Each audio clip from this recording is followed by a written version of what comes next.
Mike, let's just take one step back, and I think let's try and turn this into a little bit of a more fact debate. I just take pride in pointing out things no one else realizes, okay? I'm the only person to ever come on your show and point out that Herbalife has an awesome chart. It's just me, okay? I'm the only person in the history of the whole internet that's ever said a nice thing about it, and I don't particularly like the business model. It introduces the maximum number of middlemen, the maximum friction to get in between product and user.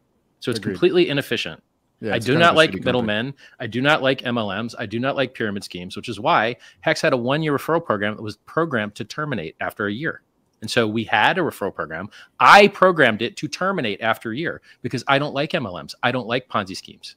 So I'm the grand champion. I agree with you. See, I knew I was going to love this show. Rich and I agree on so many things. Okay, so I think let's first say, guys, if you are here, just smash the like button. If you're not subscribers, to all the Hexicans who are here, subscribe to our channel, join us. Let's have some fun here. And also let us know in the comments what you think of the guest points. Let's start off with something that I think some of us may actually be able to agree on. And then we'll go into Hex and we'll go into Pulse. I want to talk about Bitcoin. And I want to talk about where we are with Bitcoin. Prices have been coming down. We're back down at 20,300, I think is the last price that I saw. And the question is, how far until we get to the bottom? Have we seen the bottom? 11K pray.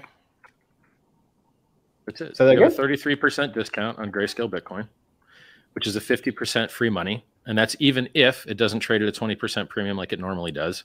So let's say that's a 60% free money.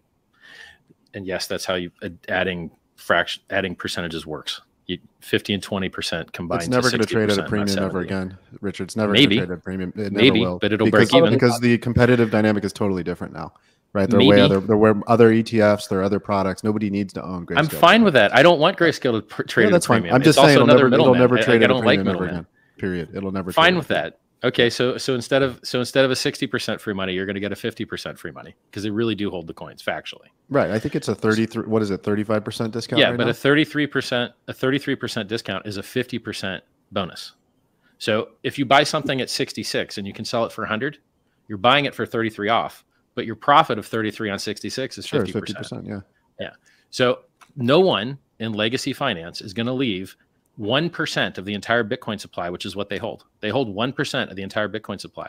And of the actual coins you might be able to get your hands on, it's probably a far higher percent because Satoshi coins have never moved, even though they're counted for circulating supply. Lol. And he's got 5% of supply. He's got about 1 million coins. So the 300,000 coins that Grayscale is sitting on, you can buy them with a free 50% profit. And until those get bought up, you're going to have nothing but sell pressure because if in theory you wanted to arb that out, you would buy the cheap Bitcoin from Grayscale, just dissolve the trust, and then sell them into the market and then reap your profit. And so the Grayscale trading, the 1% of Bitcoin supply that's in Grayscale encapsulated, is just sell pressure. The Mt. Gox coins, which should be coming out what in the next year sometime, 6 months, 3 months, who knows, right? They've missed every single deadline, but they will eventually come out. They have another 180,000 coins. Finex Hacker's got 70,000 coins that DOJ is trying to sell. And then Ross Ulbricht has who knows how many coins that the marshals are going to sell of his. And so we have untold sell pressure everywhere. And we're going to have the staked ETH come out when the merge happens. And so all that 10% of ETH supply that was locked up as staked ETH, that can get dumped on the market too. And it's another buy the rumor, sell the news event. So you've got nothing but a perfect hurricane of downside for Bitcoin. And you're now sitting, 10 or 11 or 14% over the local bottom of 17,400. Lol, dead cat, weak bounce, terrible, trash. Jordy, what do you think? I mean, some of these things are just factually completely untrue, of course. I mean, I don't know if Richard knows that they are, or he just says these things. But, first of all, with Grayscale, nobody can just buy some Grayscale and liquidate the trust. Only one person can liquidate the trust, and he has no incentive to do so because he's earning 2% on that huge amount of money every year. So basically, if something's at a 20% discount, the market is saying, I think this is going to remain locked up for 8 years or 9 years, whatever exactly 2% to the ninth is. So 1.02 to the ninth is the discount that you're getting if you think it's going to be locked up for 9 years. Barry has no reason to dissolve this trust when he's just getting paid every year, right? So can we agree that the legacy markets front ran the Coinbase listing And that's the reason that you saw Grayscale premiums run up before the listing. And then you saw them fall shortly before it and continue to fall after. Can we all agree on that? No, we can't agree, because the premium was there for years. It was there because there was no accessible way for Americans, like in an IRA account, to get access to it, right? So people were desperate to get Bitcoin exposure. It was an easy way to do it. And so it traded at a premium for years, but it flipped negative because everybody thought there was free money lying on the ground, BlockFi, Celsius, et cetera, right? Everybody was taking that NAV trade. And so that's when people got trapped, because people got greedy and they were trying to arb that, and they ended up arbing themselves to death. There is absolutely no reality in which that Bitcoin is not sell pressure or virtual sell pressure by absorbing buy pressure at a discount. It's psychological, either, because Richard, it's literally it can't be sold right now. So it's psychological. It's all you just told me they sold 2.5% of it every year. Your words, you just said it. You just said they sell $600 million a year. That's not what he said. Nobody said that. He said he would never wrap up the trust because he's getting 2% a year. But do you think he's selling those immediately? $600 million. Well, where's the Barry has so much cash flow, he doesn't need to sell Bitcoin. He just takes the Bitcoin and puts it on his own treasury. I think we're arguing semantics here, because it doesn't matter whether they're selling or not. Anyone who owns Bitcoin and is going to hold Bitcoin for the long term can sell their Bitcoin spot and buy shares in the Grayscale Trust and effectively buy the same net asset value at 35% less. And in fact, if you are thinking of holding Bitcoin for 10 years, that's actually a great trade, because you know that within 10 years, they either have to liquidate the trust or it needs to become an ETF. Sure, but it's not Bitcoin. It's just, let's be clear about that. It's not Bitcoin and cold storage, right? Which has a lot more value to an individual than a Grayscale Trust, where there is counterparty risk, right? There's a risk that somebody else fucks something up. Their custodian, Coinbase, could lose the keys. Their custodian could go bankrupt. If their custodian goes bankrupt, then it doesn't matter whether you own something called GBTC. You don't actually own anything. You own shares. I agree with all that, but it's still just sell pressure. Let's not stick on GBDC. So, Jordy, you're saying that on the one hand, you're saying you're not worried about the GBDC sell pressure. I tend to agree with Richard here. For as long as you can buy Bitcoin at a 35% discount, there's no incentive for you to go and buy it on the open market if you're a big institution, if you're a big fund manager, because you don't really care about holding your own keys. In fact, you maybe even prefer to get an institution to do it for you and to leverage off their insurance. What else? Institutions care a lot about liquidity, right? So if there's something that you know you're not going to really have a lot of liquidity in, you will give a premium to something else. Now, whether that premium should be 30% or 10% or 20%, it's a different story. But I guess, like, if the question is more about like Bitcoin's price, if it's going to go up, if it's going to go down, I think we all know that it's kind of been in a rather large downtrend. There's two ways to look at this. One is, we're at a huge discount. This is the time to buy and just wait, because, historically things go down 80%. If you wait, for the next halving, you'll do pretty well. On the other hand, like, we have to admit, there's a little bit of a crisis in Bitcoin right now in terms of the thesis of Bitcoin. Like, what's the story of Bitcoin? Of course, it was supposed to be kind of acting well in inflationary periods, and we saw that, kind of shitcoins did really suck up a lot of the extra liquidity. And now that we're entering a stagflation period is where we'll have to see, like, will it kind of be a stagflationary protection or not? So that's really going to come into play over the next year. So I must say, why don't we just raise our hands if we call the top on the day? I called the top on the day. Didn't you guys call the top on the day? I called the top on the day. Richard, you're not a circus. You're not a circus clown, though. Come on, like, what are you talking about? Nobody who cares about markets and investing over a long period of time thinks it's cool when somebody says, hey, like, my one claim to fame is I called the bottom or I called the top. Like, that's not sustainable value creation. You keep doing that. I did this 2 cycles. It's the cars and the diamonds and the clothes and the top calling and stuff like that, right? Like, that's like your whole shtick. That's your whole shtick. I promise you will get there, Mark. I promise you will get there. I promise you will get there. Does no one care about the price but me? Is it just me? You care about the price more than you care about value. You care more about it than you care about fundamentals, right? You don't actually care what's underlying something, right? Which is how people got crushed in Terra Luna. They didn't care. They didn't pollution. They looked at the chart of the price chart and they said it's up 50x. It must be good, and then they lost all their money, right? This happens over and over again in financial markets, over and over. How many places can you buy a Bitcoin miner from and be profitable? 2? Hey, Richard, how many pools can you use? 5. You're really, really good at tricking stupid people.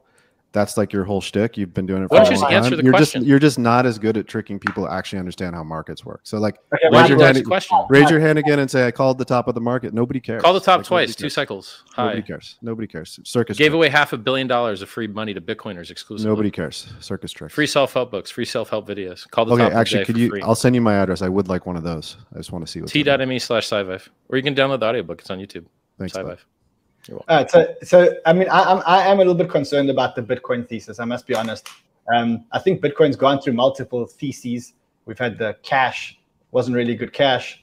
It wasn't really a good inflation hedge. Do you guys believe long term that we're going to get another all-time high? And if we do get another all-time high, that it's going to go another 5x, 10x from here? It's inevitable. Yes. If it's, as long as it's priced in US dollars or euros or yen, or as long as other fiat currencies exist, Bitcoin will eventually be worth more. How much more? Nobody knows, right? And anybody who says they do, anybody who says they can call the top or the bottom or whatever, it's circus tricks, right? Like, it's nothing to do with long-term value creation. Value of Bitcoin is that it sucks up the liquidity from these weaker assets over time, and it's just going to systematically do that. So, Mike, I think I may agree with you if we're going to see another all-time high, but do you see another 5x or 10x in Bitcoin? Over a 10 or 20. My time horizon is not, Richard's time horizon is like the next 3 weeks, right? My time horizon is the next 3 decades. So yes, of course it's going to go up 5 or 10x over 3 decades. Bro, when did you get into Bitcoin? I've been in this since Q1 of 2011. This is another What's one. My time horizon again? You were also in spamming people in your early 20s. You spent your entire 20s spamming people with Viagra pills. like you literally what is this? You can't stop cutting corners, buddy. Like your whole oh my god. Like, how do I get rich as quick as possible? Mike, I don't care how I do it. Come on, right? We will eventually be old men. We will be happy that there's people selling Viagra pills out there. Could you send me a sample of Viagra, buddy? Yeah. Do you mind? Do you still in that business? Rich, I want to hear your opinion. Crazy. Mike, I promise you, I'm going to let you get very personal with Richard. I don't want to get personal. I actually, Jesus Christ. Richard's one of my favorite people. He says he likes me. I do. Richard, I think you're great for the space, buddy. I have a whole section here to let you get in, but I really want to get Richard's views on what happens next with Bitcoin. Yeah, Bitcoin will make new all-time highs, particularly when it's priced in the dollar, as Mike said. It's just at the top of its S-curve. Everyone thinks they're early, even though it's 13 years old. Everyone thinks they're early, even though it's a ticker on CNBC. And Jim Cramer talks about it all the time. And it's the world's richest guy bought it. And a country made it legal tender and FOMO'd it. Like, guys, pro tip. You're not early. You're late, okay? It's old, crappy, garbage technology that's slow and is actually buggy and has no roadmap and didn't even follow the roadmap they used to have. And so if you buy it and it doesn't have another inflation bug, hopefully, of which it's had 2, then maybe you'll get a 3x or a 4x over 5 or 10 years. Congrats. You waited 5 years to be down money right now. Versus inflation, you're down over 5 years. Garbage. Top of its S-curve. Trash. Is there a price at which you'd buy Bitcoin? Is there a price in the cycle that if Bitcoin goes down to $5,000, you're not buying it? I mean, if it dropped 98%, maybe. So but a 95% drop, probably not. I'd just buy Ethereum instead. Ethereum's better than Bitcoin in every single possible way. So why wouldn't you just buy that? And I hear the difference of opinion, Richard. Like, I don't disagree with everything that you're saying. Bitcoin is much bigger today than it was 10 years ago. But the main difference of opinion that I hear is that you think of it as a tech stack, and I think of it as money. I think of it as a monetary. Yeah, but you're system. wrong. No, you don't know that yet. You're measurably wrong. It is not measurably wrong. Bitcoin goes up every and week, down. every month, every year. There are more wallets. There are more people in the emerging world using Bitcoin as an alternative store of value. That's where real fundamental value creation comes. No, it's not true. You want to cross the border in Central Africa to get away from measure being the killed fundamentals by some neighboring tribe? Guess what? Ready? You probably let's measure the fundamentals. Where are all the developers? Ethereum. Where are all the new users? Ethereum. Again, where is all the innovation? Developers because you care about Where's the roadmap? Ethereum. Where's the price performance? Ethereum. Where are the stable coins? Where's the margin trading? Where's the anonymity? Ethereum. Like, where's the thing that's actually trying to save the environment and switch off of proof of work to proof of stake? That's Ethereum. Bullshit. That part Where are you getting a free copy of all your coins with pulsechain.com? Ethereum. Bitcoin's getting none of that. Bitcoin is a piece of trash top of